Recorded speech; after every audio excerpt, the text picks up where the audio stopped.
Hi everyone and welcome. Thank you for joining us for this Caddie webinar. The take-up has been overwhelming considering the short notice. If you missed something, we will send you a link to watch it offline. I'm Gerard Mostert and with me this afternoon is Victor Preer that will be doing the presentation. The webinar will last approximately 20 to 30 minutes, during which you will see how to create an AEC structure and from there create elevations and sections. During the presentation, you can ask questions via the chat window or tweet them to @CaddieSoftware. After the webinar, you will also receive an email with download links to get the latest version of Caddie to try and experiment with. But for now, I will hand you over to Vic, who will start the session. Vic, over to you. Thank you, Gerard, and good afternoon to you, and good afternoon to all the delegates in the room. As we have some limited time, I want to stress the fact that there's a fine balance, guys, between the webinar demonstration and the training session. And hopefully, you will have some questions after this. If time allows, we will have a question and answer session, but please feel free to contact me afterwards, whereupon we can schedule a one-on-one session for you guys and cover these topics in a bit more detail. So Gerard, I want to start off by introducing you to the layout. What we're going to work towards is that. You can see that, Gerard? Very nice, yes. Okay, show us. So guys, we're gonna draw something. I'm gonna try and draw something like this for you. So we're gonna start off with someone starting with a Caddie, just loading it brand new. So looking at the drawing environment, guys, you look at the screen layout. At the top, we've got a couple of commands and menus sitting with some toolbars. So if you look at the top menu, we've got some commands there. Please don't feel threatened by all these commands. Most of them are duplicated for ease of use, to get to these things very quickly. So the top menu you've got there with some toolbars, and there are some toolbars that I've created here. For instance, this is one that I've created with the most frequently used commands. I stick them in a toolbar and I keep them up on the top menu. Obviously, I've arranged the toolbars to get maximum drawing area because I want to get as much detail on my screen as I possibly can. On the left-hand side, we've got the applications menu. And if I click on the bold one, I get under the commands menu, the functionality for that. So basically, these will be the command structure to drive your system. On the right-hand side, you can see the object properties there. Yes, I can see that clearly, Vic. Yeah, object properties. A lot of people actually disable this, and I want to entice you to switch it on. From here, you can do a lot of settings and changes in your drawing environment. Not only in your drawing environment, but also on your objects. And you can change layers and pen colors, etc., etc. The last one I want to show in this area is when I right-click. Can you see that little pop-up there, Gerard? Yes, I can see that very clearly. Okay. That is the CSM, or the context-sensitive menu. Now, guys, this is exactly what it does. When you select an object, this dialog box will change according to the context of whatever is selected text. You'll have text commands in that list. In the model space area, the black background, we always work in a scale of 1 to 1. Now, for the guys coming from a drawing board, it could be a bit of a challenge, and especially our existing older user base, the guys got a lot of problems with the fact of 1 to 1. And I'm going to try and simplify the whole process for you in the following example. Gerard, have you played with Google Earth? Yes, very easy to use.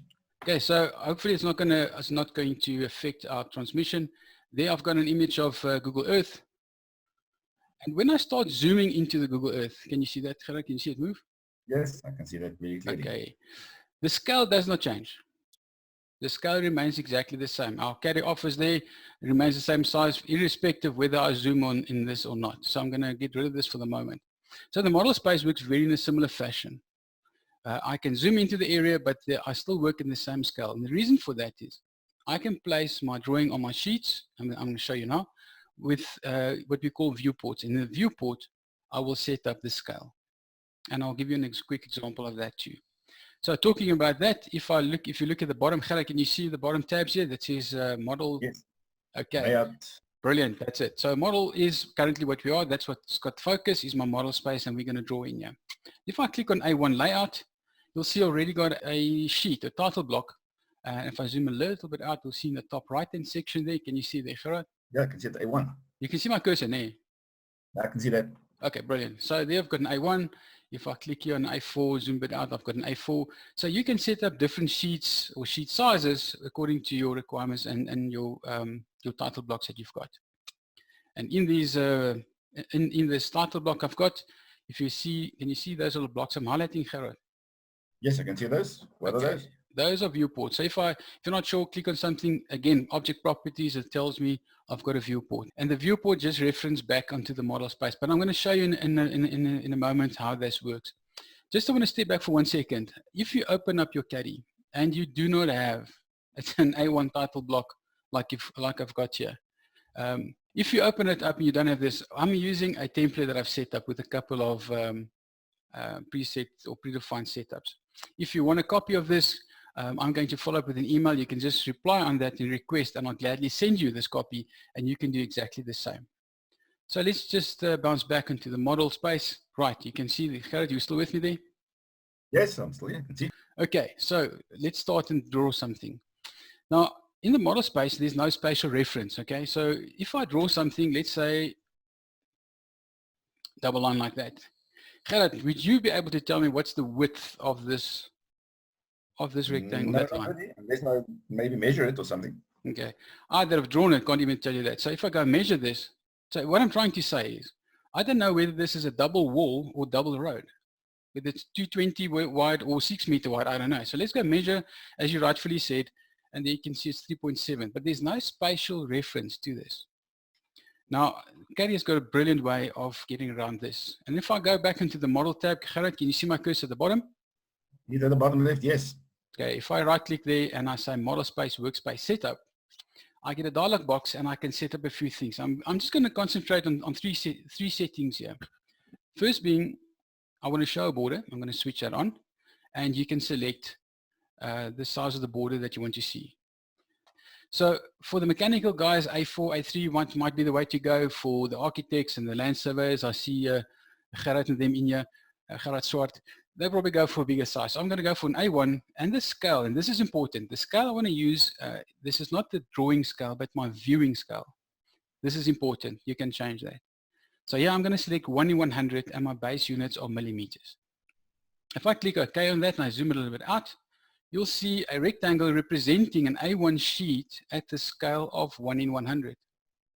If I look now with nothing selected on the annotation scale option under object properties, I can also change the scale here, and this is important. And this is where the big thing comes in with regards to working with scales like in the older systems or working in 1 in 1. You work with an annotation scale, and what you're going to see typically if I set that to 1 in 100 is as if I would have worked in a scale of 1 in 100 on this 1-to-1 scale. There are so many ways of doing things, and my way, guys, is not the only way.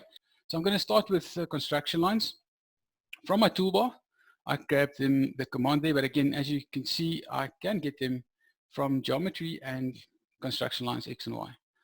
Just quicker to grab it from there, and I click it down. Now, one of the points I didn't mention is if you look at the bottom of the command line, Caddie will prompt you for whatever it needs, and if it needs input from you as the user, it will prompt it there. So what I want to do is I want to put a construction line parallel, so I hit P on my keyboard, which is my keyboard shortcut that I've created, and I want to put in 5,000. You know why 5,000, Gerard? That's 5 meters. Yeah, our units are set to millimeters. Yes, our millimeters, our base units are set to millimeters. Brilliant. Okay. So if I click OK in the command line, if so ever I'm going to refer a few times to this, guys. So if I refer to command line, it's here at the bottom left. It says click on the correct side of the line. So if I click on the right hand side, the line will pop on the right hand side. If I click above, doesn't matter the angle, it will just populate it for me. I'm happy with that. The reason why I'm putting construction lines down, I want to show you what we are going to draw. So you just got an idea what we are working towards. So I'm going to draw. You can see that clearly, Gerard? Yes. Okay. Can see it, polyline.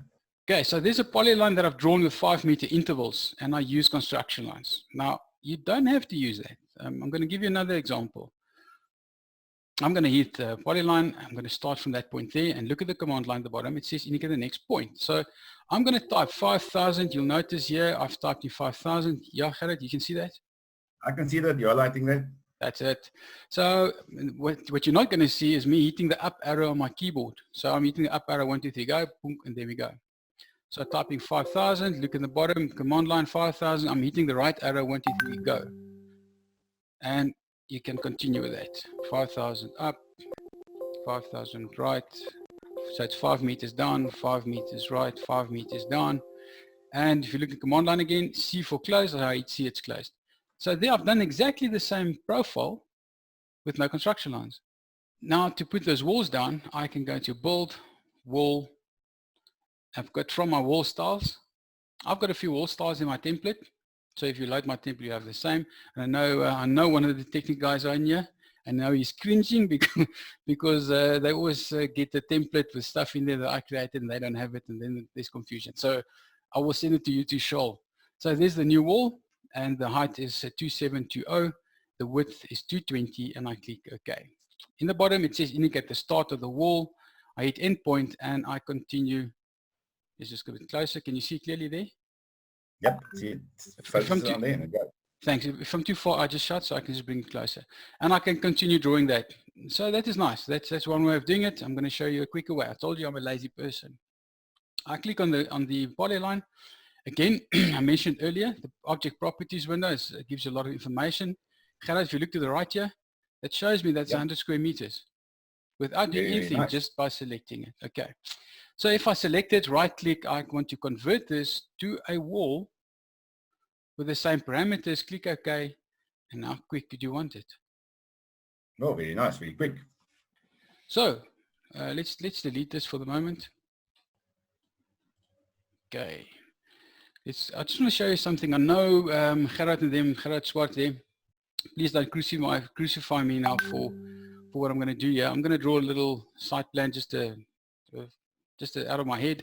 I want to show you something, Gerard, which I've seen on someone showed me one day to do some designing work, and it's going to fall back onto what I don't want to digress from our building, our Tetris of the house. I'm going to get back to it now. You know, it's people sometimes tell me, oh, but it's, you know, this is like square stuff. It's easy. It's, you know, it's whatever. So let's wear off from the norm. I'm going to create a square here, 5 meters by 5 meters here. That's right. I'm going to copy this, and let's say I'm going to do the design, something to that effect. This is going to be my house outline. I'm going to go to delete segment. Oh, sorry. Go to delete segment, and I'm going to delete those lines. And as you can see, Gerard, these are still polylines forming one figure or one profile. So what I'm going to do is I'm going to explode them, and I'm just going to merge them back into a single polyline like that. Very nice. Okay, but now I don't, again, coming back, I don't have any spatial reference. Gerard, now let's see, I want to do a bit of designing, but again, what's that distance now to go and measure? I need to go measure, and then when I push and pull it, because we can push and pull it, I lose track of it. So let's put some dimensions in. So I hit dimension horizontal first, then endpoint, next point, next point, next point, next point. You can see those dimensions, Gerard? They legible? Yes, I can see them clearly. Okay, and we can carry on. Let's do another one, space bar from there to there. And if it do seem a bit fast, it is fast. I'm trying to do it a bit faster. So now let's go and push and pull these things, because Caddie allows us to do it. So I want to take that. I know this is 5 meters, as you can see there, and I want to bring it down, let's say another 1.5 meters. I'm typing in the command line, arrow down, and it's there. And you can see that the dimension actually adjusted. Yeah. Very nice. Okay, so there's another feature at the bottom called polar tracking. If you follow my cursor all the way down, I switch that on, and I'm going to click on that point, and I can just push and pull it. And you can see how these dimensions adjust accordingly. Does that make sense? Can you see that? Yep, very nice. Okay, don't worry about the dimensions jumping, because obviously it has to. If I push it up to a point, it's going to do that. But I'm not going to use these for my working drawings. I'm going to show you AEC dimensions, which is brilliant. But this is just for me to see while I'm busy designing what, you know, spatial reference and what I want to do, how I want to push and pull it. So I've got a line. Let's go right click, convert to walls, same parameters, click OK, and there I've got walls. Oh, very, very nice. I mean, in some packages, you need to go for an extra course just to do the roof. So let's do, I just want to show you something this, and we're going to step back to our Tetris house we were actually planning to do. Here's my roof function. I'm going to stay with the current parameters and click OK. And there's my polyline, and there's my roof. Oh, How wow. quick do you want it? All right, so I'm digressing. Sorry, let's get back to let's get back to our house here. But I did that for a reason, because now you know if I click on that line, I can right click, convert to walls, and I've got my parameters, click OK, and there are my walls. Let's add in a door. So let's go for, if you want to, in your presets, you can go to save presets. I'm scrolling down with the arrow. Don't know if you can see how quickly they go on your side there. So we add another guy in. Very nice. You can see them. Okay, so we can let's load that door. And I want the head height is 2.125, the height is 2.1, and let's make that 1511, and I want to indicate by center. Click OK, switch to auto snap. In the command line, Caddie prompts, indicate position for the outer face of the door. The reason being, because we can do fenestration calculations from our drawing, Caddie needs to know where's the sun, and obviously sun is on the outside, so that's really the outside. But this brings another predicament. If I click on it, there you can see my door swing to the outside. And obviously, in some cases, most cases I've been to, the door swing for us should be to the inside, correct? Mm-hmm. So look at the bottom of the command line. Caddie says, click to update the hinge position. So without, you don't have to click on the door, you can click anywhere. You can just double click and it will changes. Am I doing too fast? Can you see? Very nice. Okay, so let's do a single door. Let's click a normal door. Let's go for an 877. Let's put that in. But now I want to show you, give you another little tip or trick. I want to show you something to offset quickly. I want to indicate by corner. In the bottom it says indicate the position for the outer face of the door. But now I want to add one here. Let's break that command quickly. I just want to show you something. I want to add the door starting at 220 from this edge, 440 from that side. Yeah? That's right. So I'll put a construction line down. It's easy, you can do it. But I want to show you even in a quicker way. So I want to click on the door. Parameters are exactly the same. Click OK. And I'm going to hit E for endpoint on my keyboard shortcuts. The bottom it says indicate the position for the outer face of the door. Now I want to go from the inside. Well, you could go from the outside. I'm going to go from the inside. Can you see that yellow aperture, Gerard, that little yes, I can see that. yellow square? That's okay. right. That's called an aperture. You have to see the aperture for this following procedure to work. I'm going to press the equal sign on my keyboard, okay? The equal sign. 1, 2, 3, go. Looks like nothing has happened. And now I'm going to type in 220. You can see in the command line at the bottom, 220, and I'm going to hit the left arrow. Can you see that last cursor position rectangle jump? Yes, I can see it move to the left.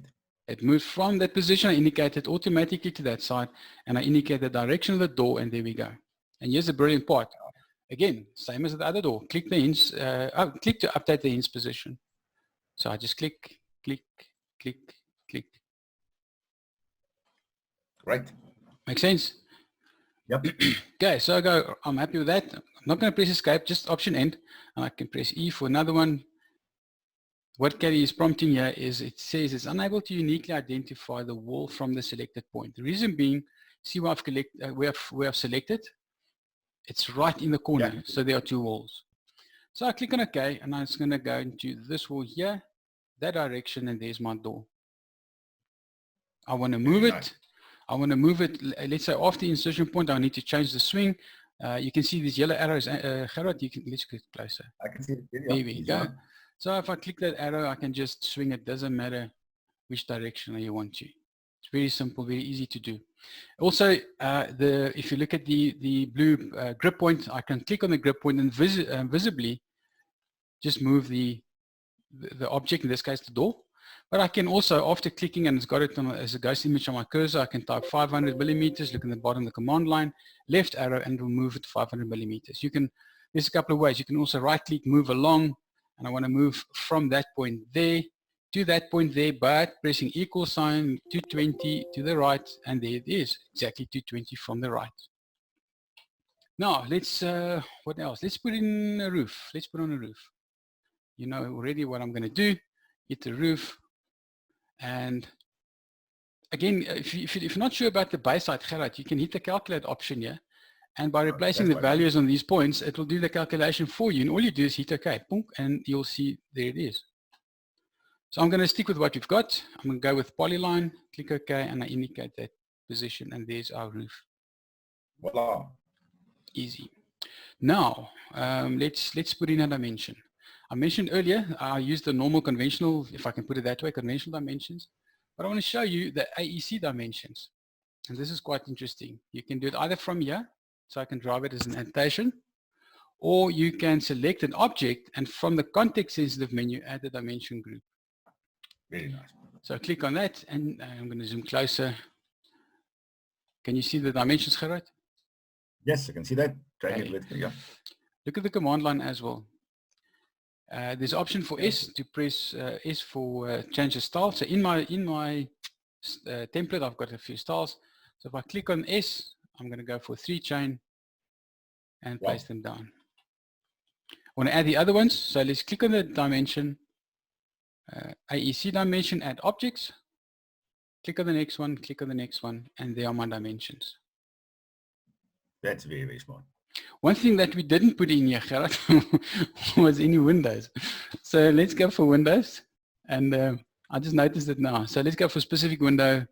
Yeah, PTT is fine. Use center. The height I want is 2.1. Auto snap, and I indicate the outside point. And there we go. If I press R for region, you'll notice the dimensions will update also. So if I get rid of that, I'm going to zoom closer so you can see there. Let's remove this door. If I click on the door, hit the delete key, it updates it automatically. Wow. Now, just a bit of a really, really nice thing that I want. Gerard, how much sand and how many bricks do you think we need for the structure? If I can tell you, let's switch the 3D off for the moment, and let's go. I actually don't need to do that. I can leave it on. Let's go to measure, area, close polyline. You can see there I've got our house is 100 square meters. So how much sand, how many bricks? Okay, I'm going to show you. Let's go draw, schedule, general schedule, double wall, and I show the double walls, and let's put it there. So I'm going to, there we go. How's that? Very, very nice. So, done. Yes. Now look at the bricks here. I'm going to show you something interesting. The amount of bricks you need total for this point in time is 11,803. Please remember that that number. I'm going to, let's add an opening. Doesn't matter. I don't care what opening it is. So, but they didn't update it. Something's wrong. No, nothing's wrong. If I click on it, you'll see this line going through. It means it doesn't update automatically. So let's see the update automatically and unselect it. What was the number, Gerard? 1183 something. 11803. There we go. But now look here. Take the opening, and if I stretch it, look what happens. Wow. Stretch it, and there we go. So I'm going to delete it. We're happy with that. And let's take our schedule. Let's put it here at the bottom. Right. Elevations. How long will it take? I had guys telling me elevation like this will take anything from 2 hours to maybe half a day. Now, I mentioned earlier, Gerard, my toolbar at the top. Can you see the commands here at the top? That one there. That means yes. Now, guys, again, this is there's no trick. I'm no magician. I've set up the viewports and the elevations, and I'm going to show you how to do it. But this is how quick it is. So from 2 hours to half a day. You ready, Gerard? I'm ready. 1, 2, 3, and they are there. Oh, there we are. All right. Okay. So if I zoom onto them, there is the elevation.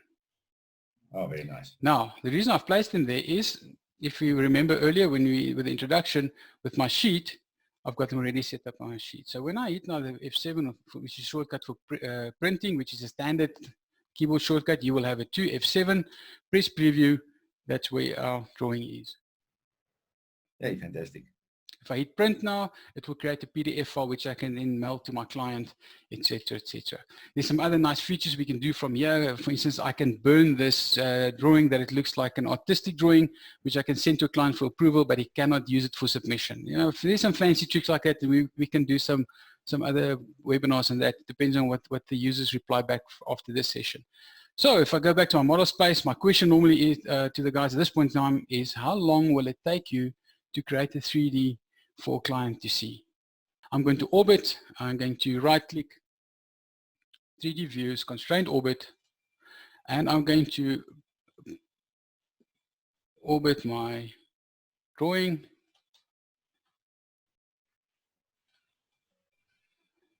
Let's get rid of the section lines for the moment. And there is our drawing. You want to be really fancy, we can switch on perspective view. How's that? Very nice. Quick and easy. That's quick and easy. Gerard, that is basically what I wanted to show in the webinar. I want to see if we've got any questions. If you allow me, can I open the floor for some questions, Gerard? Yeah, you can do that. Oh, brilliant, thanks. Guys, if there's anyone there that's got a few questions, you're more than welcome. You can open up the chat window and pop a question there if you like. I'm going to give you a minute or two, and I'm going to browse to see if you got any chats coming through. I'm going to say hi all. Roof finishes, Marlene. Yes, Marlene, we can do roof finishes. If I don't think we're going to have enough time for this now, but if you go into your view to materials, if you look into your materials here, I can, for instance, firstly what I'll do is I'll go and get the material for that roof. It's standard.roof. I can edit that. So we'll see what pops up, and I can say change the texture. I'm going to go to, let's say, roof tiles. Let's select that one. You should see a preview of it, and let's give it some roughness.